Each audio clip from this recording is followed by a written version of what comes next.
Hello friends, welcome back to my channel. Myself Amol Chauhan and I'm here to guide you throughout the engineering admission process. आज का topic है कि CET में अगर score कम आता है फिर भी अच्छा कॉलेज कैसे फाइंड आउट करें। ओके, अच्छे कॉलेज के लिए एडमिशन हमें कैसे मिल सकता है। एक बात आपको ध्यान में रखनी है कि अगर आपका सीईटी का स्कोर कम है तो ऑफ कोर्स आपको टॉप के कॉलेजेस तो नहीं लगने वाले, ये आपको माइंड में फिक्स करना है। ओके, तो फिर बाकी के ऑप्शंस हमें ढूंढने हैं कि उस स्कोर पे ज़्यादा से ज़्यादा अच्छा कॉलेज कैसे मिल सकता है, सो दैट आफ्टर 4 इयर्स जो आपका जर्नी रहेगा, ओके, फिर वो जॉब रिलेटेड रहने दो या फिर हायर एजुकेशन रिलेटेड रहने दो, वो इजी हो सके। ओके, मैं यहाँ पे ऐसे कुछ भी नहीं बोलने वाला हूँ कि आपको टॉप का कॉलेज मिलेगा। मैं ये आपको बोल रहा हूँ कि आपका जो लो स्कोर है उसके हिसाब से उस स्कोर पे ज़्यादा से ज़्यादा अच्छा कॉलेज कैसे मिलेगा। Okay, so this is our topic for the today's video. Okay, अभी तक अगर आपने मेरे चैनल को सब्सक्राइब नहीं किया है तो please please please subscribe and like my videos to get the more updates and notification related to the admission process. और दूसरी चीज़, ये कम्प्लीटली फ्री ऑनलाइन काउंसलिंग है एडमिशन प्रोसेस के लिए। यहाँ पे कोई भी चार्जेस नहीं, कुछ भी नहीं है। ओके, तो आपको कभी भी कुछ भी डाउट होगा एडमिशन प्रोसेस में तो आप मुझे कभी भी मेरे वीडियो के नीचे कमेंट बॉक्स में आप कमेंट डाल दो and I will definitely revert back to you. Okay, now coming back to our today's topic, that is with the low CET score best college कैसे मिलेगा। Okay, so the first option is try for the management seats. मैंने मेरे पहले भी video में कहा था कि डिफरेंट कोटाज रहते हैं, उसमें से एक कोटा है दैट इज मैनेजमेंट सीट्स, और इसके लिए कॉलेज में 20% सीट्स रिजर्व रहते हैं। 20% seats are reserve for the management seats. मतलब अगर किसी ब्रांच का, लेट इट बी मैं अगर कंप्यूटर लेता हूँ, ठीक है, और उसके लिए सैंक्शन इनटेक मेरा अगर लेट इट बी 240 सीट्स है तो मैनेजमेंट कोटा के लिए 48 सीट्स हो जाएंगे। Okay, 48 seats for management quota. अब ये जो है management quota, it is completely filled by the institute, मतलब वो कॉलेज लेवल पे फिलअप होते हैं। Okay, so it is at college level. तो आपको क्या करना है, देखो यहाँ पे visit the website of respective college. पहले तो आपको फाइंड आउट करो कि किस किस कॉलेज में मैनेजमेंट सीट्स अवेलेबल है, क्योंकि हर एक कॉलेज में मैनेजमेंट सीट्स अवेलेबल नहीं होते हैं।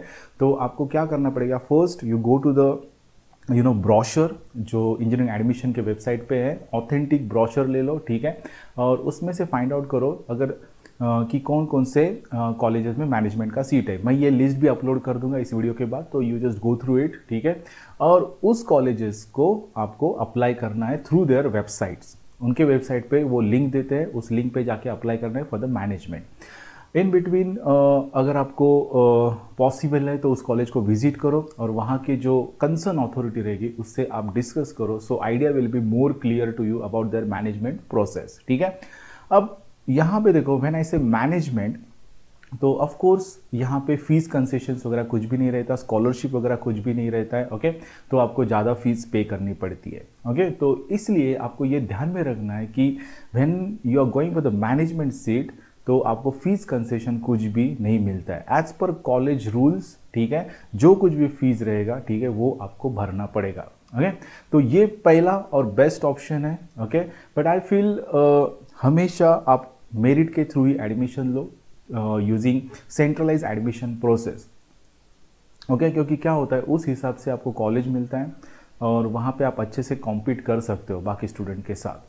नाउ सेकेंड ऑप्शन, अब ये हो गया मैनेजमेंट सीट। सेकेंड ऑप्शन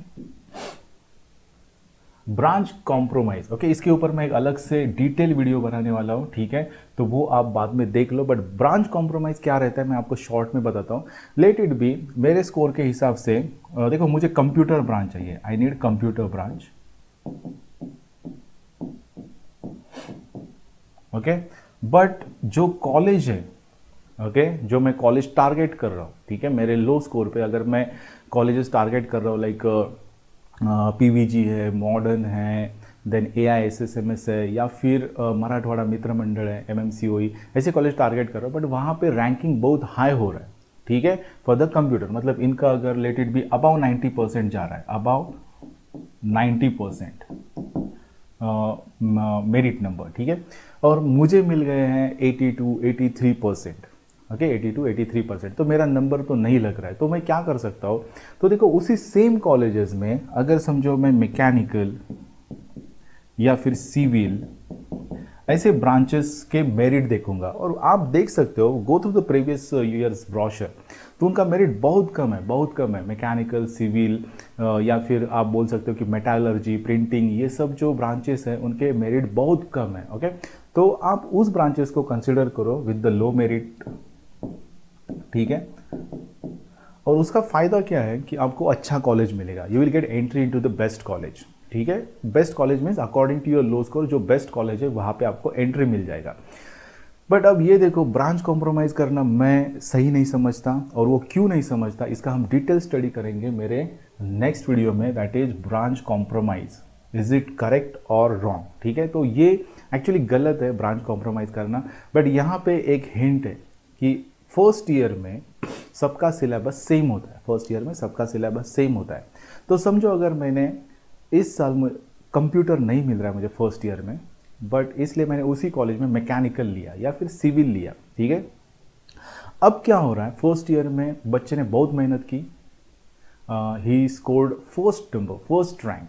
ये आप थोड़ा ध्यान से रखो, बच्चे में हिम्मत होनी चाहिए और उसने बहुत मेहनत लेनी चाहिए, और सब ऑफ कोर्स उस कॉलेज में उसने फर्स्ट रैंक ले लिया। तो उस कॉलेज में मैं लिख के देता हूँ कि जो कंप्यूटर ब्रांचेस, आईटी ब्रांचेस या फिर एआईडीएस वगैरह, ये जो कंप्यूटर अलाइड ब्रांचेस है उसमें कहीं ना कहीं पे तो सीट वैकेंट हो जाते हैं आफ्टर फर्स्ट ईयर, कैंसलेशन हो जाता है, या फिर उस स्टूडेंट को दूसरे अच्छे कॉलेज में लाइक मतलब एनडीए के एग्ज़ाम्स देते हैं, या फिर वो कुछ बच्चे ईयर डाउन ले लेते हैं एडमिशन लेने के बाद and prepare for the CET again या फिर जेई अगेन, और नेक्स्ट ईयर वो आईआईटीज के लिए वगैरह ट्राई करते हैं।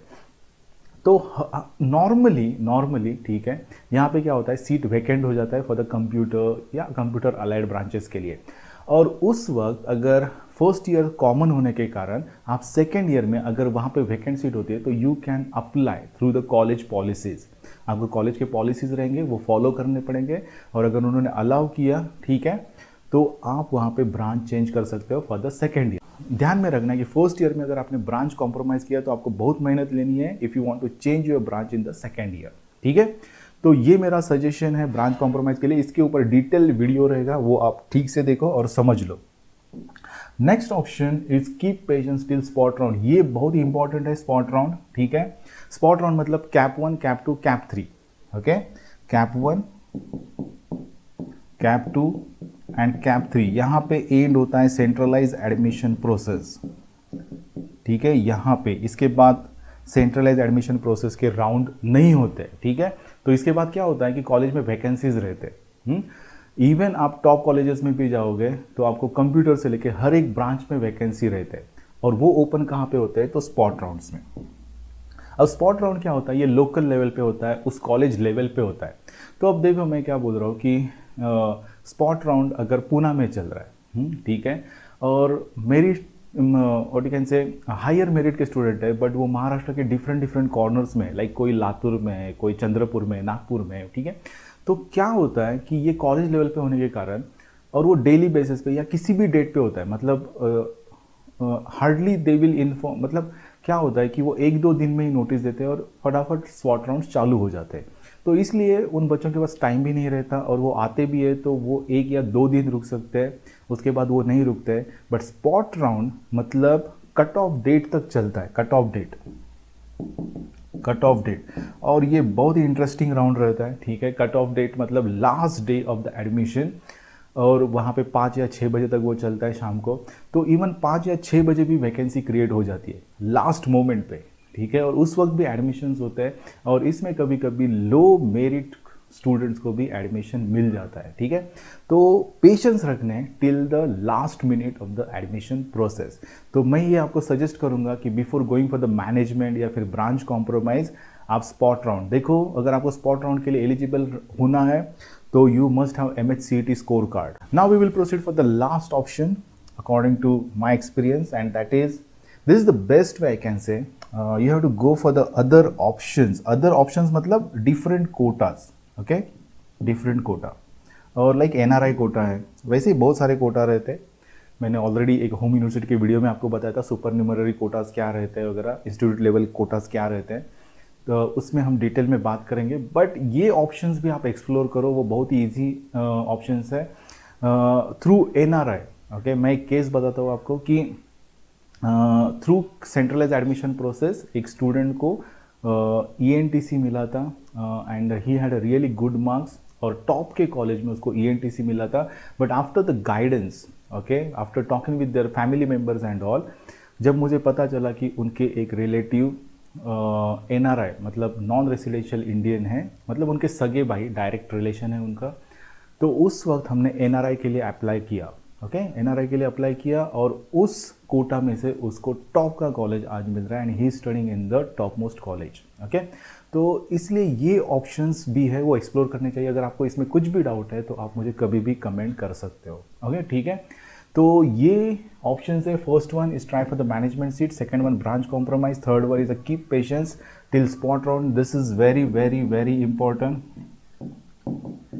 ओके, एंड ये आपको NRI कोटा जैसे जो डिफरेंट कोटाज रहते हैं वो आपको एक्सप्लोर करने चाहिए to get the admission into the best college. ठीक है, ये दो ऑप्शन जो है, ठीक है, वो मैं नॉर्मली सजेस्ट नहीं करता। ठीक है, बट अगर आप में मेहनत लेने की तैयारी है तो you can go ahead with this first two options. ठीक है, मेहनत और पैसा ये दोनों चीज़ें उसमें आने वाली है। Okay, now coming to the last part, मैं आपको बताना चाहता हूँ कि ये जो टोटल 5 ऑप्शंस मैंने बताए, तो उसके बाद एक ऑप्शन आता है दैट इज प्राइवेट यूनिवर्सिटीज। ये मैं नॉर्मली सजेस्ट बिल्कुल भी नहीं करता। ठीक है, बट अगर आपको वही ब्रांच चाहिए, ठीक है, बट इसमें क्या होता है, हाई फीस,